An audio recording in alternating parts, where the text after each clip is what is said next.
If A B C are unit vector, यदि A B सी इकाई सदिश हैं, यूनिट वेक्टर हैं, तो इसके लिए दिया गया है such that A plus B plus C equal to 0।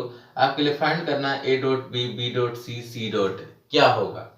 तो सबसे पहले यहाँ पर हम आपके लिए सॉल्यूशंस के बारे में बताते हैं कैसे करेंगे। तो ए बी सी अगर यूनिट वेक्टर है तो इसका मतलब इनका मैग्नीट्यूड यानी इनका परिमाण जो होगा वो 1 होगा। इनका परिमाण क्या होगा? 1 होगा। सबका परिमाण क्या होगा? 1 होगा, है ना। तो ये हो गया आपके लिए परिमाण 1, मैग्नीट्यूड। अब हमने यहाँ पर समीकरण लिखी हुई है a प्लस बी प्लस सी बराबर 0, ये वेक्टर्स का समीकरण है और यहाँ पर ये दिया गया। तो हम क्या करेंगे, सबसे पहले इसमें दोनों तरफ हम a वेक्टर से गुणा करा देंगे, इधर भी a वेक्टर से गुणा करा देंगे और इधर भी a वेक्टर से गुणा करा देंगे। तो यहाँ पर डॉट प्रोडक्ट है, ये a का a से डॉट प्रोडक्ट, फिर a का b से डॉट प्रोडक्ट, फिर a का c से डॉट प्रोडक्ट बराबर, इधर 0 से गुणा करेगा वेक्टर तो 0 वेक्टर आ जाएगा। क्लियर है।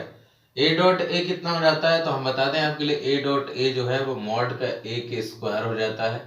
तो हमने यहाँ पे लिख दिया मॉड a का square plus a dot B और प्लस a डॉट सी। ठीक है, क्लियर है, बराबर में 0, समीकरण नंबर 1। अब हम फिर से इसी समीकरण को लिखते हैं a plus B plus C equal to 0। अब हम b से करा देते हैं, इधर भी b वेक्टर से गुणा है यहाँ पर और इधर भी b वेक्टर से डॉट प्रोडक्ट। ठीक है, तो ba हो जाएगा यहाँ पर और प्लस b डॉट b हो जाएगा प्लस b डॉट c हो जाएगा बराबर में 0। अब आप देखिए ba तो ऐसे ही रहेगा प्लस b इंटू बी कितना हो जाता है, b मॉड स्क्वायर, क्योंकि b इंटू बी जो होगा वो यहाँ पर हो जाएगा आपके लिए मॉड का b स्क्वायर। ठीक है, ये हो जाएगा, यहाँ पे लिख दूंगा मैं mod b square plus b into c vector. Clear, बराबर 0, समीकरण नंबर 2। इसी तरीके से समीकरण नंबर 3 बनाएंगे a plus B plus C equal to 0। तो यहाँ पर अब हम c से कर देंगे, इधर भी c से और इधर भी c से। ठीक है, तो सी डॉट ए प्लस सी डॉट बी और प्लस सी डॉट सी बराबर 0। तो देखो सी डॉट सी कितना आ जाएगा, तो यहाँ पर सी मॉड स्क्वायर आ जाएगा, तो यहाँ पर सी डॉट की का ये सी डॉट ए प्लस सी dot b plus mod c का स्क्वायर बराबर 0। अब देखिए यहाँ पर समीकरण 3 बन चुके हैं और तीनों समीकरणों को जोड़ देंगे इनको। तो सुनो, यहाँ पर समीकरण नंबर 1 ये है मॉड का a स्क्वायर, तो यहाँ पर ये मॉड का जो a स्क्वायर है जो 1 का स्क्वायर हो जाएगा, क्योंकि ये एक है इसका परिणाम, एक है परिमाण, तो 1 का square plus a dot b plus a dot c.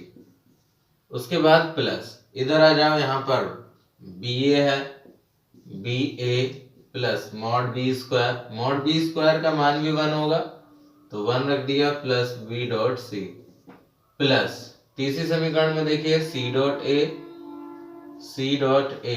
Plus C dot b plus mod c का स्क्वायर कितना है, 1 है, तो यहाँ पर 1 लिख देंगे, 1 का स्क्वायर। ठीक है ना, और बराबर में 0। तीनों को 0 जोड़ने पर राइट हैंड साइड में 0 ही आएगा।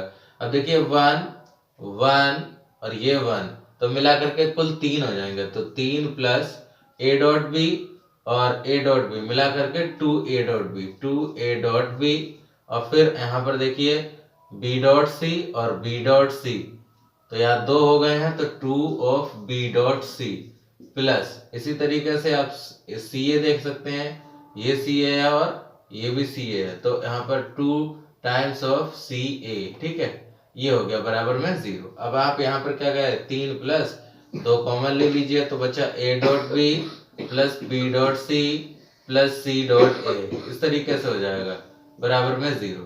तो आप देखिए 2 इसकी वैल्यू निकालोगे a dot b b dot c c dot a की, तो a dot b b dot सी, ठीक है ना, a dot b plus b dot c plus C dot a equal to कितना हो जाएगा, यहाँ पर देखिए 2 गुणा में है, 3 इधर है, 3 उधर चला जाएगा, माइनस का 3 और बटे में आ जाएगा आपके लिए 2।